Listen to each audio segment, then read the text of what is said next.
silence, a lot of reflection of meaningful things among that amazing nature, in contrast to our times, like are very busy, are very fast. So how was it for you as actors, as also in the same reflection of the movie, being in a set with a different kind of rhythm? I loved it. I mean, I think the film is talking about a more patient time.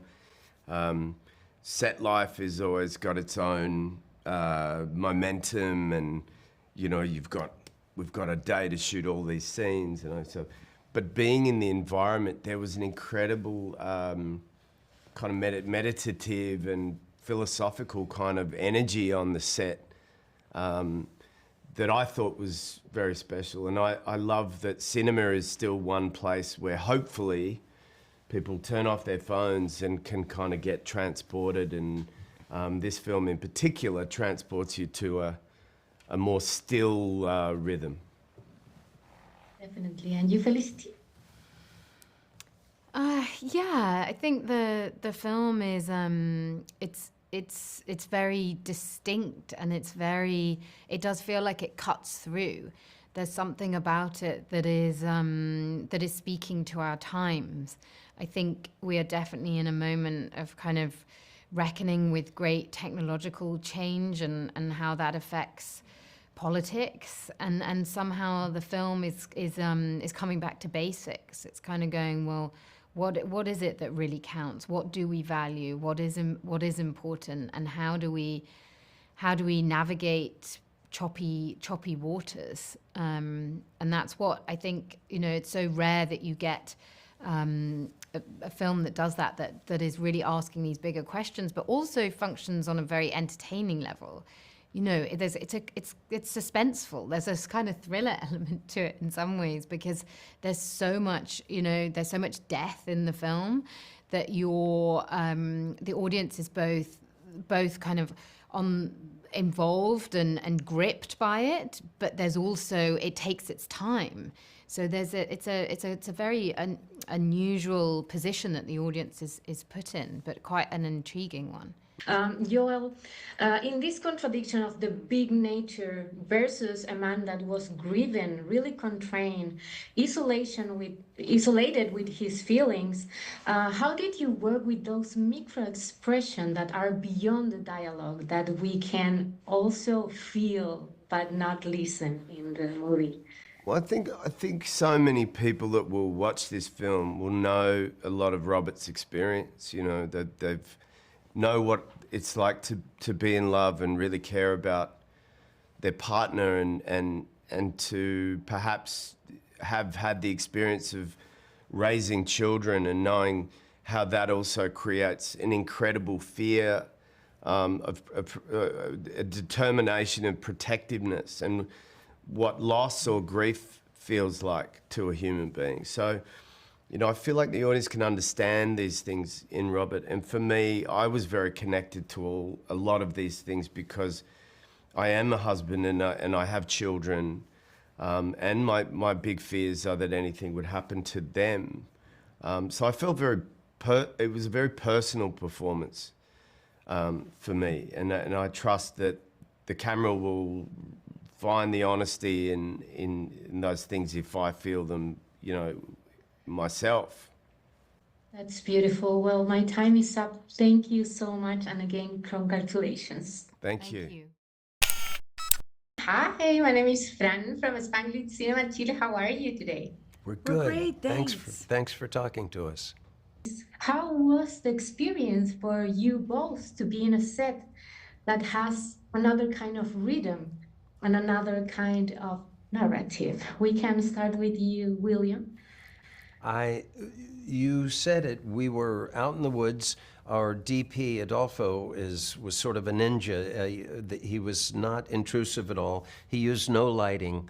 So it was very theatrical. It was just us sitting around a campfire, sitting on a buggy, talking to each other. It was a joy to shoot. Clint, our director, is a magnificent director. It was a beautiful script. This is one of those films that I think we'll all remember for a long, long time. I loved my character. I love every word I got to say. I'm really proud to be in this thing.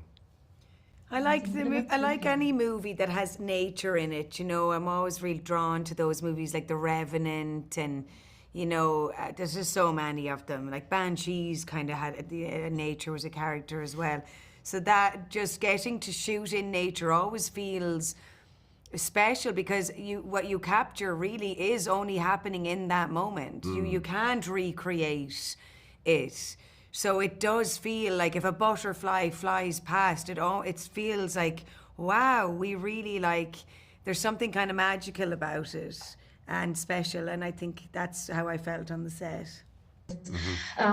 William, you wrote a song like spontaneously in this movie, and also you're going to be part of the soundtrack. Did you imagine that this is going to happen? The lyrics were in the script, and it says that they yell at him, "Shut up with the song, we're trying to sleep." So I realized I came up with a simple tune, I sent it to the director, and he liked it. And I always have a harmonica with me. I love harmonica and ukulele. So I suggested I blow on the harp a little bit. It came out nicely. It's such a sweet instrument, so lonely and makes sense. He would have it, perfect sense. You know, Yeah. small little instrument. Yep. Yeah, as opposed to an It actual was like harp. part. Yes, definitely. And Kerry, she was like a ground wire to Joel Edgerton character. I think she brings his hope a little bit. So I really wanted to ask you, how did you connect with those complicated emotions, but have the kindness to help another one? Yeah, I suppose, you know, I felt like Claire had dealt with her grief and maybe was a little bit further along on that healing journey that you have to go through, you know, than him. And so she was able to kind of let him know, not in so many words, but that it was gonna be okay, that like, you know, that your scar will heal over a little bit, sort of. And I don't know, I just found his character so heartbreaking. It wasn't very hard to be sympathetic. There's something about a man that doesn't say a lot. And also he had a conscience, you know, like that Chinese worker that got killed, like that haunts him his whole life. You know, he's a man who's like a very admirable man. So just, it was easy to be kind to him in that moment, because it's sort of like sad that he opens up to her, you know, he'd been so lonely.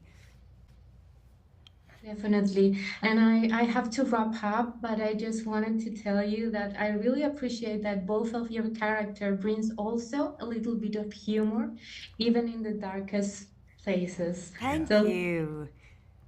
thank you so much. It's been a pleasure. Thanks. Thank you.